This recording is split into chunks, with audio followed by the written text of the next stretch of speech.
Hello யாரு? அண்ணன் தைலத்துக்கு பணம் அனுப்பிச்சிருக்கீங்கல்ல? ஆமா ஆமா ஆமா ஆமா பணம் அதான் நான் ஃபோன் பண்ண நீங்க எடுக்கல. சட்டல எடுத்து அனுப்பிட்டேன். இது எந்த ஊர்ண்ணே? ஏன்னா நான் அட்ரஸ் எல்லாம் அந்த இதுல இருக்கு. கன்னியாகுமரி மாவட்டங்க. நாகர்கோவில் ஆசாரிபள்ளம். ஆமா ஆமா ஆமா இந்த நேத்து போன்ல எனக்கு கேட்டீங்களே, நேத்து முந்தானே என்கிட்ட கேட்டீங்க. நேத்து தான் கேட்டேன். ஆமா சங்கர் நாராயணா அதுல இருக்கும் பாருங்க. உங்க என்ன அட்ரஸ் எல்லாம் அதுல இருக்கும். என்ன வலிக்கு தரவீங்கண்ணே சாம்பிள்? நம்ம முதுகு வலிக்குங்க. முதுகு வலி, கீழ் முதுகா? முதுகு எலும்பு தேய் உண்டு. சரி ஒண்ணு.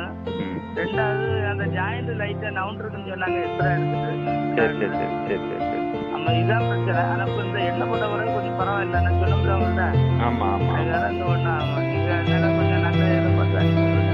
நான் இன்னைக்கு அனுப்பி விட்றேன். கொஞ்சம் பார்சல் கிடைச்சதே எனக்கு ஃபோன் பண்ணி சொல்லிருங்க. கிடைச்சிச்சுன்னு நான் ஒன்றும் சொல்லுறேன். இது சார் வெளியெல்லாம் ஒருத்தர்லாம் என்ன போட்டுது இல்லை எப்படி? இல்லை அதெல்லாம் வேணாம். நீங்கள் எப்படி சாம்பிள் உபயோகப்படுத்தீங்களோ அதே மாதிரியே பண்ணுங்க. சரி சரி நான் ஒரு நேரம் போடுறேன். 2 நேரம் போடணும். வீட்டில் ஒழுங்காக போட்டால் பண்ணலாம்.